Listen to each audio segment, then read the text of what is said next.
Do you ever struggle with worries, anxiety? Maybe you have problems sometimes with feelings of depression or just worthlessness. Well, today I want to talk about a coping skill that is really useful for dealing with any of those kind of negative things, or, heck, even just helping you grow in life. I want to talk about how to be mindful is really helpful. How it is mindfulness is useful in our lives as a coping skill in helping you either grow or helping you deal with negative emotions. Hi, I'm Brett Williams, psychotherapist and the executive director of the Gathering of Good People. And today, like I shared in the intro, I want to share a little bit about what we're doing, how we're helping you with mindfulness. And as a bonus, what I want to share also today is I want to kind of promote or push a little bit a workshop we have, a free course that we have on the 5 steps to being mindful. So today we're going to talk about how being mindful is useful and helpful in your life. And in this workshop, which I'm hoping you're going to become a part of, right? In the workshop, we're going to talk actually about how to create that mindful state. So let me begin by just kind of talking about why mindfulness is useful. And I'm going to start with a story about myself, because I have anxiety. If you ever watch my videos, you'll learn very quickly that anxiety is a pretty normal part of all of our existence, and it's definitely a normal part of my life. So one day I was just feeling some anxiety. I just woke up, and oftentimes isn't that the case? You wake up and you just have these anxious feelings, and you're not really even sure why. You're not even sure what's going on or where they're coming from. And I know we've all been trained through therapy, through psychology, to think that, we need to, go run down some rabbit hole and figure out, why am I feeling anxious? What is this about? And find some root reason for our anxiety. And somehow, if we can find that root reason for our anxiety is just going to go poof, disappear, go away, and we're cured. Well, I can tell you, as a psychotherapist who specializes in helping other people with their anxieties as well, it doesn't work that way. Sorry. Bummer, right? What we really need to do is we really need to learn to control and regulate the energy in our body, because that's really the key. Because our anxiety, right? Isn't our anxiety all about this nervous energy in our body? And if we can learn to regulate that nervous energy, if we can learn to control that energy, then we get control of our anxieties. And more, that's where I'm going to teach you more. That's where I'm going to focus us, is on helping you understand the energy in your body, these things we call emotions, and then be able to get control of them. So I digress. So the other day, I was in this anxious state. I was just feeling this anxiety. And so I thought, let me get curious here. What is going on? Now, I again didn't want to go running down the hole of trying to figure out all the ins and outs of my anxiety. I just wanted to notice my anxiety. I just wanted to be aware of my anxiety and see if I could just sit there and be with my anxiety. Just allow it to be whatever it was and just kind of feel the anxiety. And this is a technique that I use a lot with my clients, teaching them how to deal with their anxiety. It's a technique called discernment, where I'm allowed to kind of watch or witness or observe or notice my anxiety. But in that witnessing, I detach myself. I become the observer of those feelings. And that allows me to take a step back, to distance myself. And so that's exactly what I did in this particular day. I was just like, there's some anxiety. I wonder what that's about. What's going on with that? Let's just stand back and look at that. And first, I just kind of looked and saw kind of where it was in my own body, noticing the sensations in my body, what they felt like. And I could feel them kind of like heat, flame, fire. Like, well, okay. But it was really cool. I mean, fire sounds bad, right? Fire's not a good thing, right?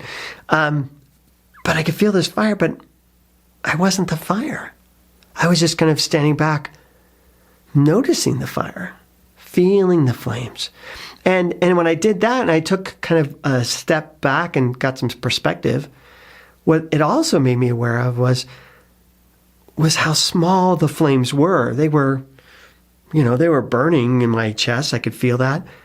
But they weren't my whole body. They weren't my toes or my legs or my arms. They weren't every part of me. It was just like I could feel this angst inside of my core. And I just saw it for what it was.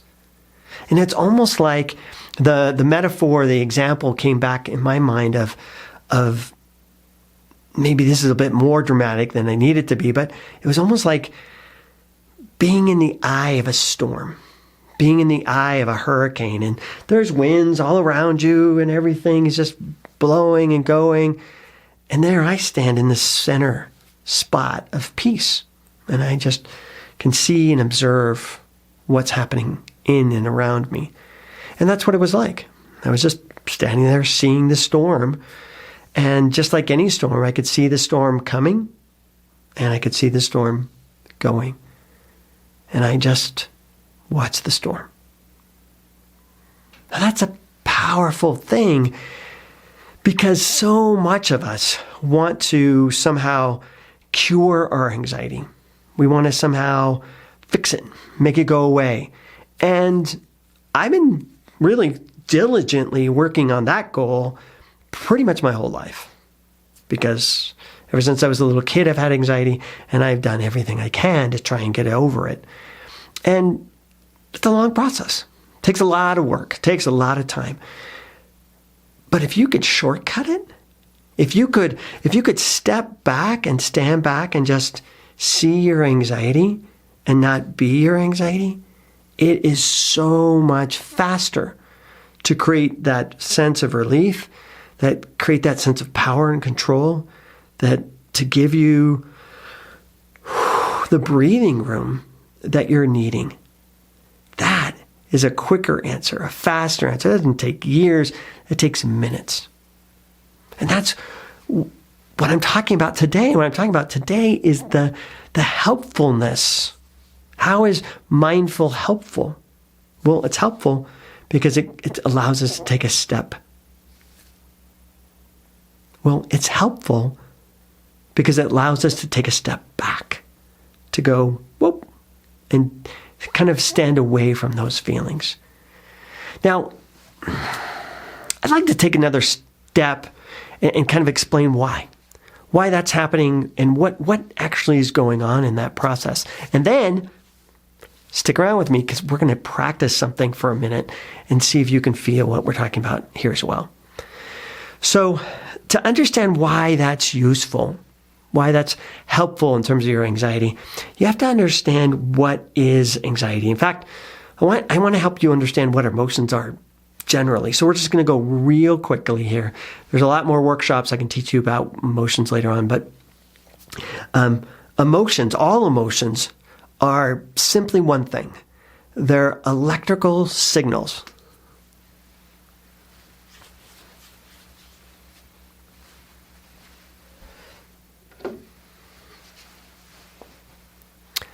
All emotions are simply one thing. They're electrical signals that are sent from your limbic system. This is like the core of your brain structure. And from this limbic system, electrical signals are sent down through your brainstem and then down your central nervous system out to your peripheral nervous system, out through your body. And that's simply what emotions are. They're electrical signals produced by your limbic system and sent through your body. It's not complicated, simple.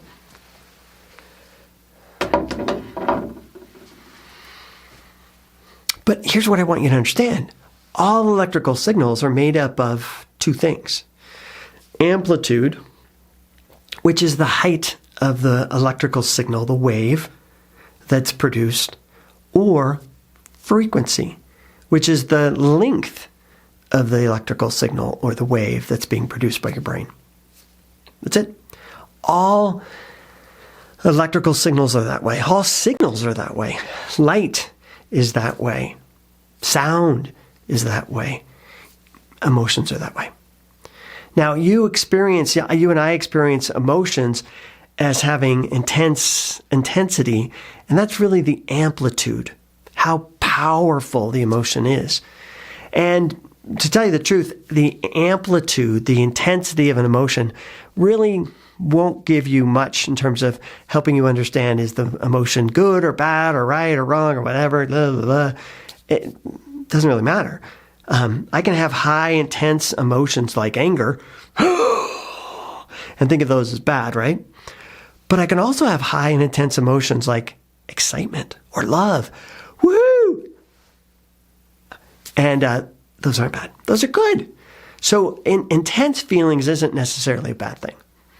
However, it's the other quality of a wave, the frequency of the wave, the amount that the rhythm of the waves, how fast do they move? Do they happen really quickly and the waves are cresting fast, which is a high frequency wave? Or is the wave slow, long waves, long frequency waves? And those slow, long frequency waves, those are what we think of as more calming and relaxing. So again, thinking of anger, anger, you could see my fists, they get clenched, they get tight. And then in peace and calm and relaxed, my fists open up. They let go. And that's the way it is with your emotions. When you're feeling high frequency waves, stress, anxiety, fear, anger, it all produces a tension inside your body. That's the difference between negative emotions and positive emotions. High frequency waves produced by that thing called your limbic system produces this tightness, which I call a feeling of collapse. And good feelings, positive feelings, produce this thing I call flow, calmness, peace, relaxation. So that's the difference between positive and negative emotions. Think about it. Think about any emotion you want. It's either going to create a tension inside of you or it's going to create flow inside of you. And you'll see all emotions that create tension are negative emotions. Again, fear, anger, sorrow, stress, all produce a tension. Where good feelings like love, happiness, joy, they all produce flow. And that's the difference between positive and negative emotions. Now, let's bring it back. Bring it back to what this whole freaking video is about. Why does mindfulness work? Why is mindfulness helpful? How is mindfulness helpful? What it does emotionally is it takes you out of the collapse of whatever negative emotion you're feeling and allows you to step back and create a sense of flow within you. So even though there's this tightness inside of you, there's anger, there's sorrow, there's fear, in mindfulness, I'm able to step back and create a sense of flow or peace or calm. I'm calm even with this negative emotions raging in my body because I'm able to detach from it. That is the beauty and the power and the usefulness of mindfulness. Is it allows you to bring flow, peace, calm, relax, where there is collapse. Now, let's practice for a minute and see how it works, all right? This is the good part. what I want you to do is I want you to get comfortable. And what we're going to do is we're going to practice kind of a low level sense of mindfulness. We're going to practice just kind of bringing attention to whatever is going on inside of us. It's not going to be a full state of mindfulness, but it's a beginning stage. And you'll find it useful even at the beginning stage. Again, the workshop, the 5 steps to be mindful, that's where you're going to get the full integration. That's where you're going to really begin to understand what mindfulness is and how to create it in your life. Today, we're just talking about how it helps. All right, so sit yourself down, get yourself relaxed. See if you can turn off any other distractions going on. And what I want you to do is I want you just to practice for a moment witnessing. Practicing just for a moment being the witness, being aware of what's going on. And the first thing I want you to be aware of your body. Just be aware of what you're feeling in your body. And maybe it's useful for us to begin to be aware of our breath. Breathing in and breathing out. See if you can just be aware of your breath. Feel it as it comes in and feel it as it goes out. And what you're practicing right now is just practicing noticing, practicing being aware, just practicing being a witness to what your breath feels like.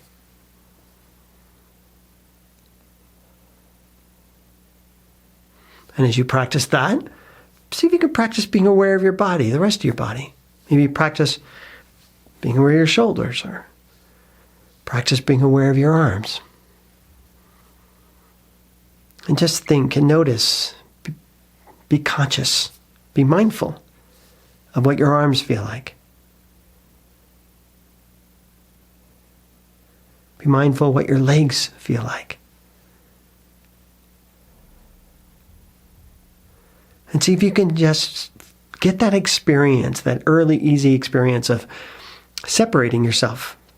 You're watching your arms, feeling your breath, noticing your legs. But you are not your breath. You're not even your arms or your legs. You're feeling them. You're witnessing them. And as you practice that, see if you can let yourself go inward a little bit. And now see if you can let yourself be aware of your thoughts. See if you can hear the chitter and chatter going on in your mind. Is this working? Am I doing it right? Am I supposed to be doing this? Oh, I gotta make sure I go to the store and get blah, blah, blah. Just notice your thoughts, whatever they're doing. There's no right, there's no wrong to your thoughts. You're practicing not controlling your thoughts. You're practicing witnessing your thoughts. Just being aware of your thoughts.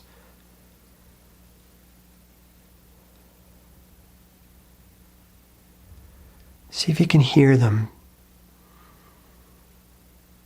Good or bad. Or maybe the thoughts just got really quiet. And notice that too. That's okay.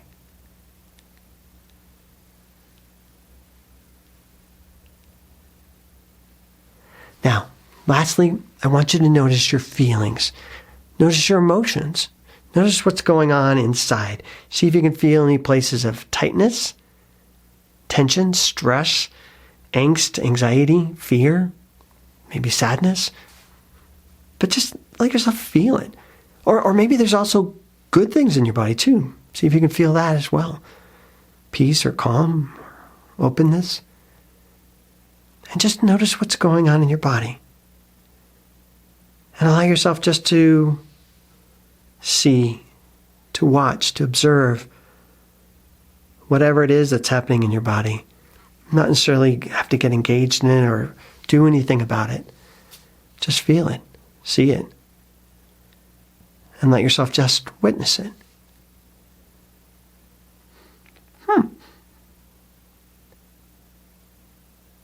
Good.